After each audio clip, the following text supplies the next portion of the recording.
Hello everyone, this is me Ansari Shabnam and you are watching All About Teaching. So today we are going to discuss chapter number 4, Natural Resources and Indian Heritage of Class 5 NSO Olympiad. If you are new to the channel, subscribe to it and also go to the playlist mentioned in the channel so that you can get all the videos available there. Up to Chapter 3, I have already uploaded the questions, videos, and this is the chapter 4 going on. Let us now begin with the questions. See, the topics that we are going to deal here is atmosphere, purification of water, forest, properties of air, water and soil, rocks and minerals, Indian heritage. So let us see question number 1. The given picture shows that air dash the setup of a room. एक dark room है, window covered है, छोटा सा एक whole है, वहां से light आ रही है, लाइट में कुछ हमें पार्टिकल्स दिखाई दे रहे हैं. These are dusts. क्या है ये? डस्ट है. So your answer will be C, contain dust. Air क्या है? Air contain dust.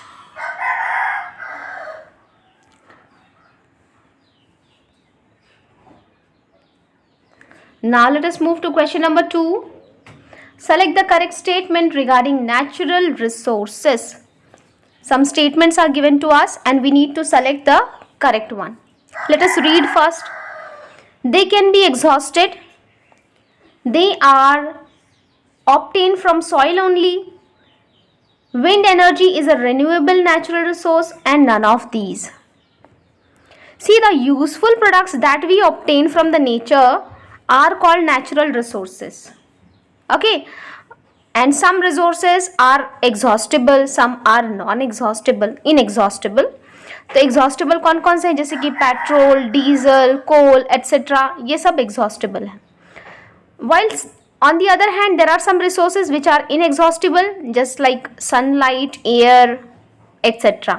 मतलब air यानी wind. So natural resources can be obtained from many sources. Here the correct answer is option C. Wind energy is a renewable natural resources.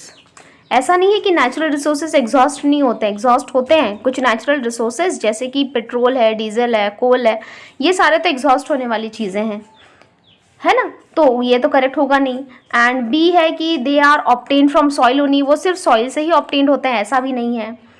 Wind energy is a renewable natural resource. Yes, wind energy natural resource है और वो भी क्या? Renewable है. So C is correct. Now let's move to question number 3. Select the correct match. Correct वाले match को हमें select करना है. इंडियन क्लासिकल डांस फॉर्म दिया और place of origin is given to us. So Indian classical dance form में है Bharatanatyam. Place of origin बताया है तमिलनाडु. बिल्कुल सही है, Bharatanatyam Tamil Nadu. Yes, it is correct. Kuchipudi Madhya Pradesh नहीं, कुचिपुड़ी तो मध्य प्रदेश का नहीं, आंध्र प्रदेश का है. कथकली उड़ीसा नहीं, कथकली केरला का एंड ओडिसी ओडिशा का. तो which is the correct here?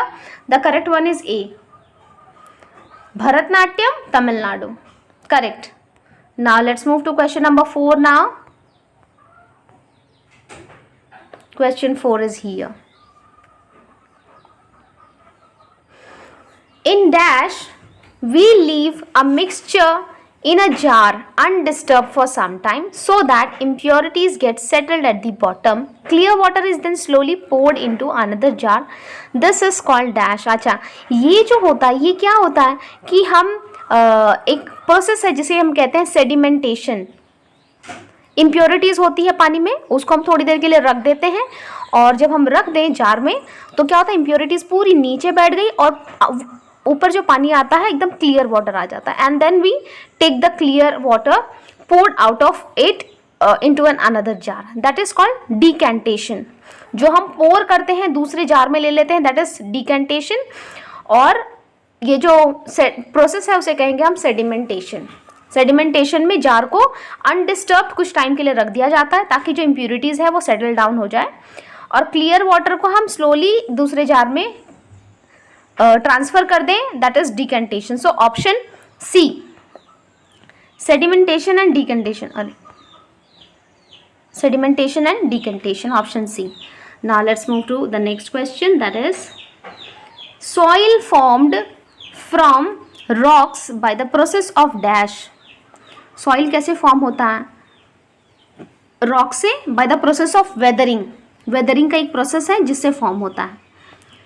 और वेदरिंग कैसे होगा? That occur due to the effect of dash and dash, that occur due to the effect of water and wind. ठीक है, so your answer is D here.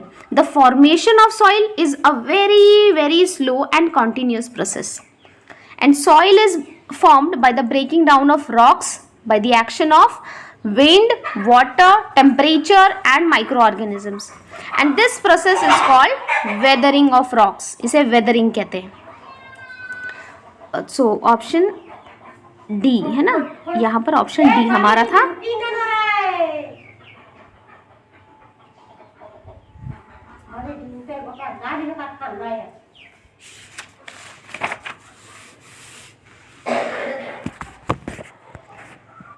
Question number 6 is dash is the organic component of the soil formed by action of soil microorganism. Dash is the organic component of soil.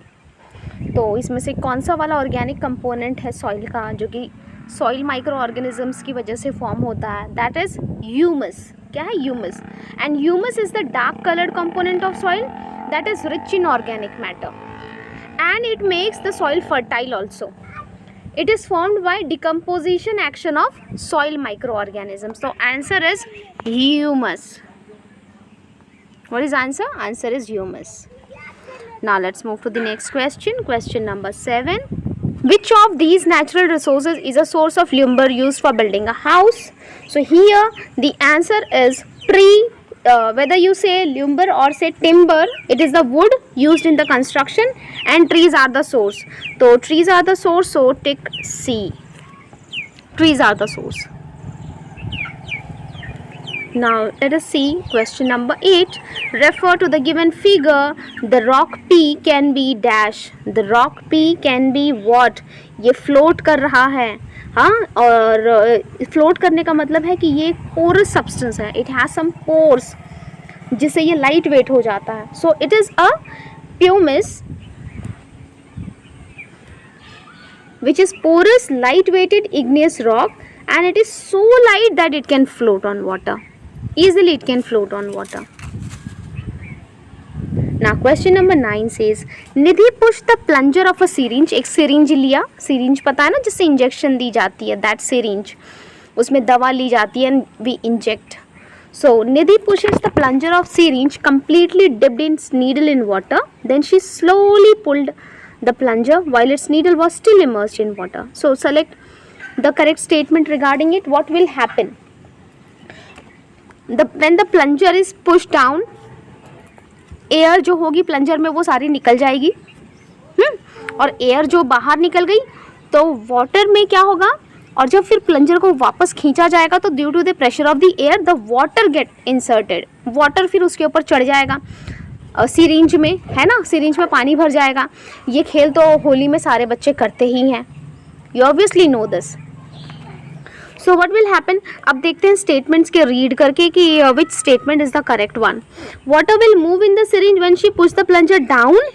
तो जब वो नीचे करेगी तो फिर तो जब प्लंजर को हम नीचे करेंगे तो उसमें वाटर तो चढ़ेगा नहीं. प्लंजर ऊपर खींचेंगे तो ही चढ़ेगा. ये गलत है. B, when she push the plunger down all the air moved out creating an empty space in syringe. Yes, that will happen. Empty space हो जाएगा और सारी एयर बाहर निकल जाएगी. Air outside the syringe exerted pressure on water causing it to move it in when the plunger is pulled up. Yes, the water will move in when the plunger is pulled up. तो ये दोनों ही statement correct है. So will select option D. Both B and C are correct. Both are correct. तो question को अच्छे से read करना है, समझना है. और क्वेश्चन 5 का अगर ओलंपियाड होता है तो ऑब्वियसली थोड़ा सा द लेवल अप होगा. You will need to read the questions to understand and then select the correct options. Which of the following statement is correct? Which one is correct? Coal is the most abundant fossil fuel on earth. हाँ, बिल्कुल कोल सबसे ज़्यादा abundant fossil fuel है अर्थ पे, सही है। Silica is an example of metallic mineral, नहीं, silica non metallic mineral है, तो ये तो नहीं होगा। और gneiss is a sedimentary rock formed from the conglomerate, so it is not, it is a metamorphic rock which is formed from a granite, and shale is a hard and heavy volcanic, तो shale तो नहीं है, basalt rock अगर आपने सुना होगा ना, तो basalt rock सबसे hard और heavy volcanic rock होता है। तो here your answer, the correct answer will be option A, coal is the most abundant fossil fuel on earth.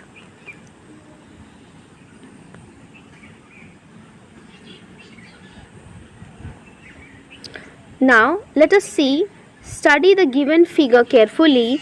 What will happen on the water level in the tub when some air is sucked out of the glass?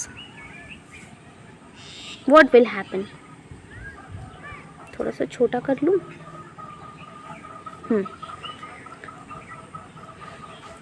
अच्छा, if you take a tub, एक tub ले लो या फिर बाल्टी ले लो, कोई भी कंटेनर हम जिसमें पानी ले लें, और उसमें मग या फिर किसी ग्लास को ना उल्टा इंसर्ट करने की कोशिश करो, क्या होगा, थोड़ा सा भारी लगता है हमें, हेवी हो जाता है उसको इंसर्ट करना, क्योंकि उसमें एयर होती है।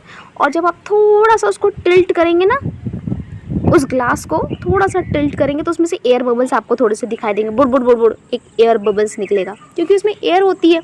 तो एयर फिर बाहर निकलती है और फिर वाटर अंदर जाता है।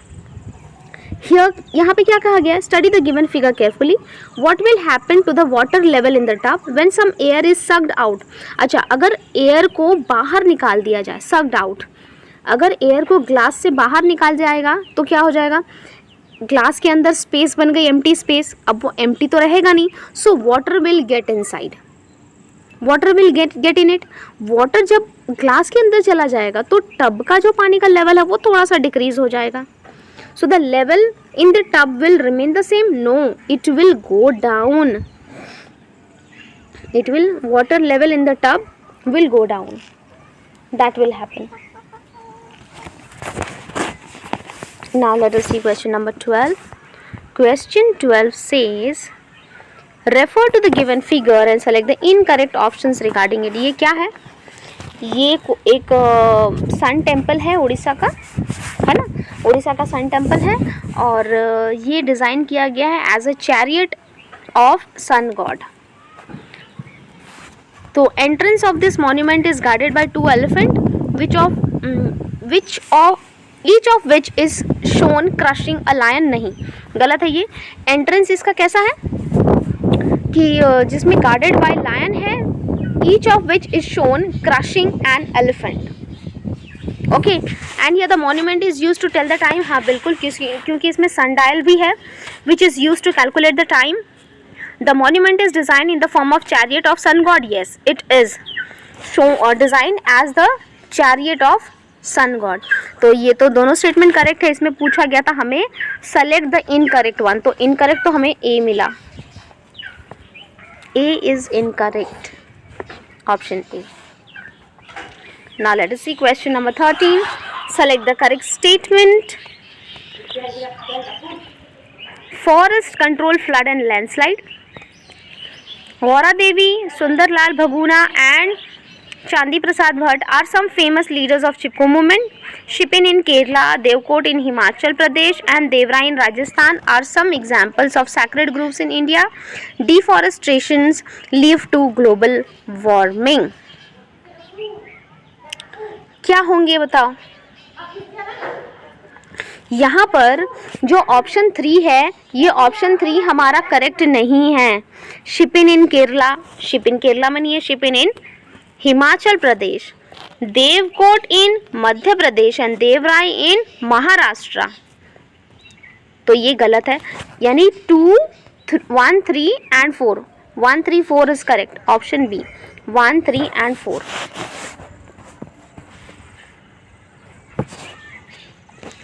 Now move to the question number 4. Select the options that groups rocks of 2 different kind as shown in the box. Basalt, gneiss.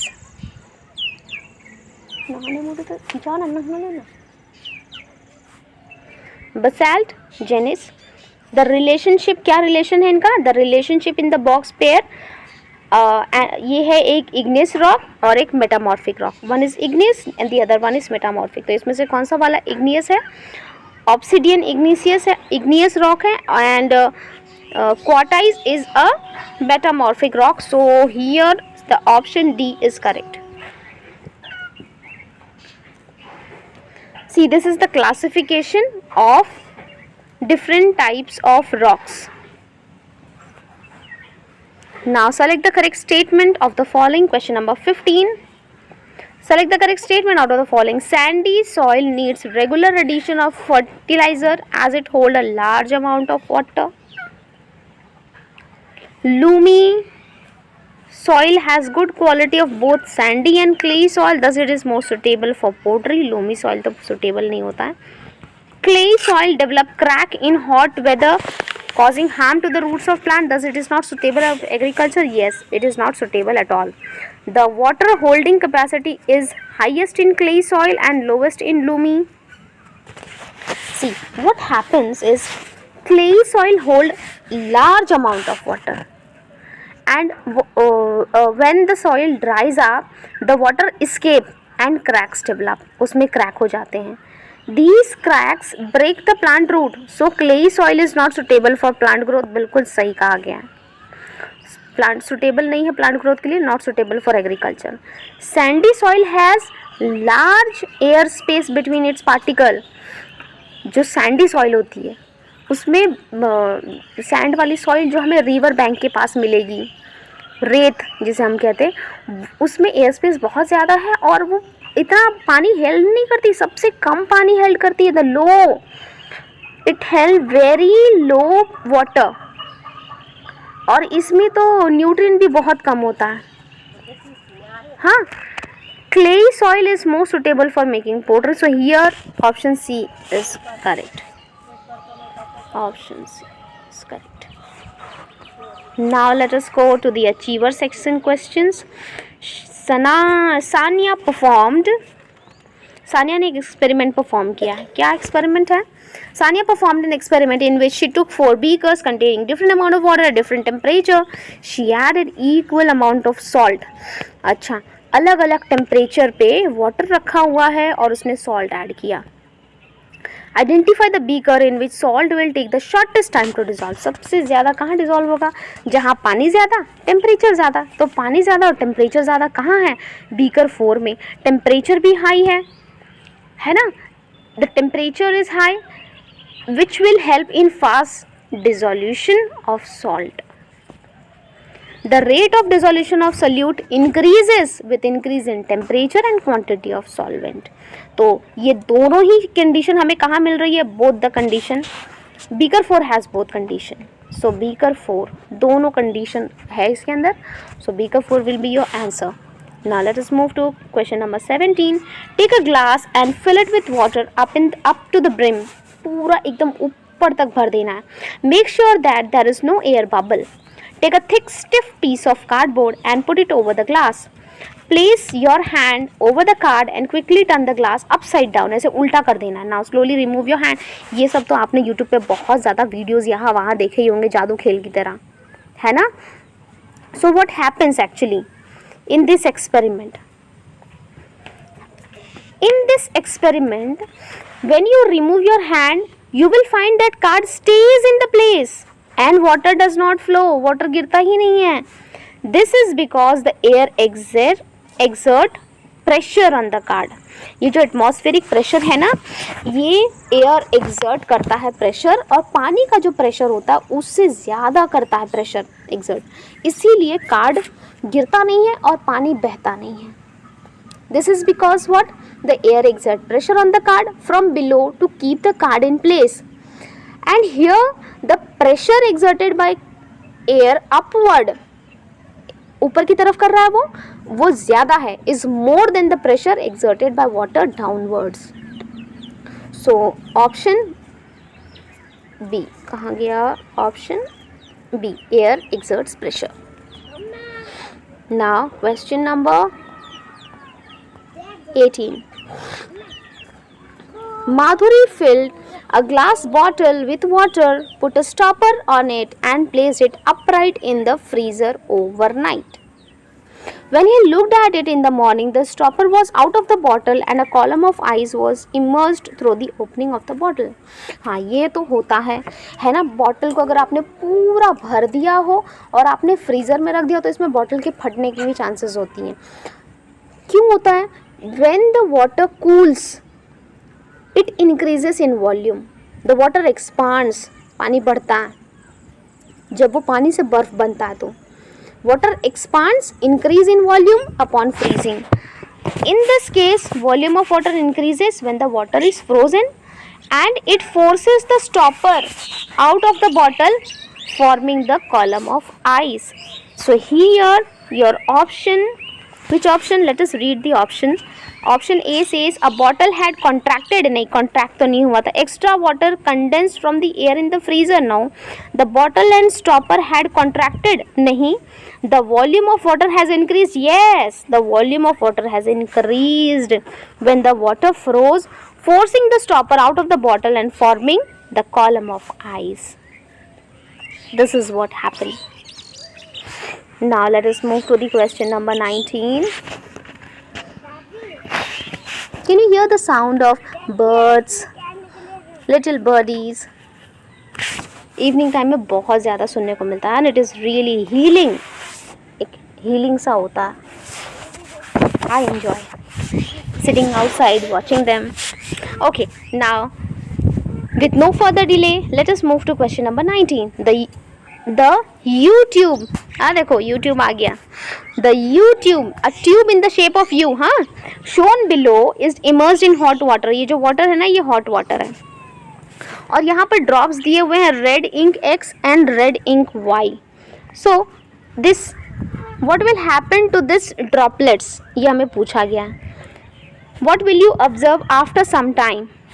After some time, we will observe that due to the heating effect of hot water, the air in the U-tube expands. Air expand होगा और जो droplets है वो ऊपर की तरफ जाएंगी. समझे? एयर क्या होगी? Move upward. Air will expand and X and Y both will move upward. Option C. Now question number C, question 20, the last question of this chapter. There is a graph. This shows the change in temperature of a beaker of water. What happens? Q से P से Q तक बढ़ता है, फिर Q से नीचे आ गया temperature, फिर उसके बाद इंक्रीज हुआ, फिर उसके बाद स्टेबल रहा. तो Q में क्या हुआ ऐसा? What could have taken place in Q? Q में ऐसा क्या हो गया कि टेम्परेचर बहुत ज़्यादा गिर गया? The beaker in the water was kept on burner with full flame. अगर full flame burner रहेगा तो बढ़ेगा टेम्परेचर. आइस क्यूब वर एडेड. येस, ये हो सकता है कि आइस क्यूब ऐड किया गया हो तो ठंडा हो गया, टेम्परेचर गिर गया. At point P there occurs a gradual decrease in temperature of water which could have been possible due to addition of ice cube into the beaker of water. So your option B is correct कि वहाँ पर हो सकता है कि ice cubes add कर दिए गए बीकर में, जिससे पानी का टेम्परेचर ठंडा हो गया, कम हो गया और टेम्परेचर नीचे गिर गया. So with this we have completed our chapter number 4. Let us meet in the next video. Bye bye. Take care. Have a nice day.